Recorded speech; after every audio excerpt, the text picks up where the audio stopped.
સમાચાર સામે આવી રહ્યા છે જેમાં કાર્યવાહી કરી છે ભારતે પાકિસ્તાનના 4 બેઝ જે એરબેઝ છે તેની સામે કાર્યવાહી કરી છે। પાકિસ્તાનના 4 એરબેઝ ઉપર ભારતે કાર્યવાહી કરી છે। સેનાનું નિવેદન સામે આવ્યું છે। પાકિસ્તાને શ્રીનગરમાં સ્કૂલોને પણ નિશાન બનાવી છે। પાકિસ્તાને સામાન્ય નાગરિકોને નિશાન બનાવ્યા છે, તો સામાન્ય નાગરિકોને નિશાન બનાવી રહ્યું છે આ પાકિસ્તાનને પેસેન્જર ફ્લાઇટ્સની આડમાં હુમલા કર્યા છે। તો જે રીતે પાકિસ્તાન તેની જે નફટાઈ કરી રહ્યું છે, ભારતીય સેનાએ પાકિસ્તાનના કમાન્ડ સેન્ટર તોડ્યા છે। મહત્વપૂર્ણ સમાચાર સામે આવી રહ્યા છે। પાકિસ્તાનના 4 એરબેઝ પર ભારતે કાર્યવાહી કરી છે। સેનાનું આ નિવેદન સામે આવ્યું।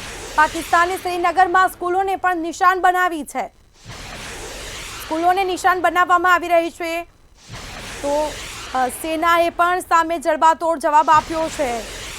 પાકિસ્તાન જે તેની નફટાઈ કરી રહ્યું છે તેનો જવાબ મળી રહ્યો છે।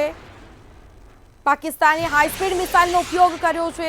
જે રીતે સેનાની પ્રેસ કોન્ફરન્સ મળી અને તેમાં માહિતીઓ આપવામાં આવી છે। ભારતીય સેનાએ તમામ ડ્રોન હુમલા નાકામ કર્યા છે।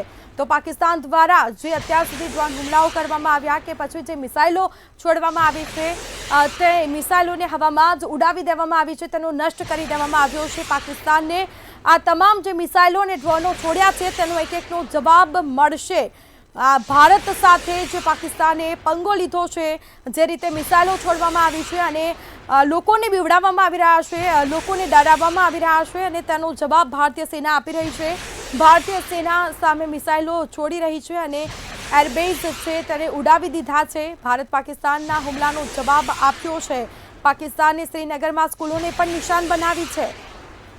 તો પાકિસ્તાન છે તે શાળાઓને નિશાન બનાવી રહ્યું છે, ત્યાં પણ ક્યાંક મિસાઇલો છોડવામાં આવી છે। પાકિસ્તાનને પેસેન્જર ફ્લાઇટની આડમાં હુમલાઓ કર્યા હોવાનું પણ સામે આવ્યું। તો પાકિસ્તાન મીડિયામાં ખોટી ખબરો ફેલાવે છે, તો મીડિયામાં પણ ખોટી ખબરો ફેલાવી રહ્યું છે પાકિસ્તાની S-400ની તબાહ કરવાની ખોટી ખબર ફેલાવી છે। જે S-400 જે મિસાઇલ હતી, જે ડિફેન્સ હતી, તેને તોડી પાડવાની જે ખબરો ફેલાવી છે તે ખોટી છે। કોઈ નુકસાન થયું નથી। પાકિસ્તાને સામાન્ય નાગરિકોને ખાસ નિશાનો બનાવ્યા છે। સેનાનું નિવેદન સામે આવ્યું છે, જેમાં પાકિસ્તાની વાયુસેનાના એરબેઝ ઉપર હુમલો કર્યો છે। ભારતે જવાબી કાર્યવાહી કરી છે, જવાબ આપ્યો છે જડબાતોડ। પાકિસ્તાન જે તેની અવડસંડાઈમાંથી બહાર નીકળતું નથી, પરંતુ તેને ખબર નથી કે તેની સાથે શું થઈ શકે છે, આગામી દિવસોમાં કેવા પગલાં લેવામાં આવશે। જે રીતે કાર્યવાહી કરવામાં આવશે, સેના દ્વારા પણ જડબાતોડ જવાબ આપવામાં આવી રહ્યો છે। સેના દ્વારા, ભારતીય સેના દ્વારા પણ સામે મિસાઇલો અને ડ્રોન છોડવામાં આવી રહ્યા છે। પાકિસ્તાનની જે મિસાઇલો છે તે પણ નષ્ટ કરવાની કામગીરી છે તે થઈ રહી છે। હવામાં જે મિસાઇલોને નષ્ટ કરવાની કામગીરી છે તે કરવામાં આવી છે। તો ભારતીય સેનાએ પાકિસ્તાનના કમાન્ડ સેન્ટર તોડ્યા છે તેવું પણ સામે આવ્યું છે। જે રીતે માહિતીઓ મળી રહી છે, પળની અપડેટ તમારા સુધી પહોંચાડી રહ્યા છીએ। ભારત અને પાકિસ્તાન વચ્ચે જે તણાવભરી પરિસ્થિતિ જોવા મળી રહી છે એની અપડેટ આપી રહ્યા છે।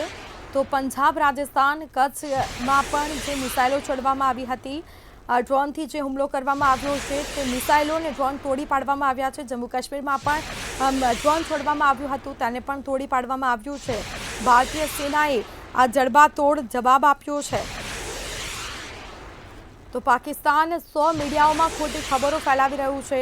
પાકિસ્તાનના 4 એરબેઝ ઉપર ભારતે આ સખત કાર્યવાહી કરી છે। પાકિસ્તાને શ્રીનગરમાં સ્કૂલોને પણ ખાસ નિશાનો બનાવી હતી, પરંતુ તેનો જડબાતોડ જવાબ મળ્યો છે। તો ભારતે પાકિસ્તાનના 8 સૈન્ય ઠેકાણા ઉપર હુમલો કર્યો, આ પણ સામે આવ્યું છે ક્યાંક। જે રીતે પાકિસ્તાન તેની અવડસંડાઈ કરી રહ્યું છે, ભારત તેને જડબાતોડ જવાબ આપશે। પાકિસ્તાનની વાયુસેનાના એરબેઝ ઉપર હુમલો કર્યો, ભારતે પાકિસ્તાનના હુમલાનો જવાબ આપ્યો છે। પાકિસ્તાનના 4 એરબેઝ પર ભારતે સખત કાર્યવાહી કરી છે। પાકિસ્તાને શ્રીનગરના સ્કૂલોને પણ નિશાન બનાવી।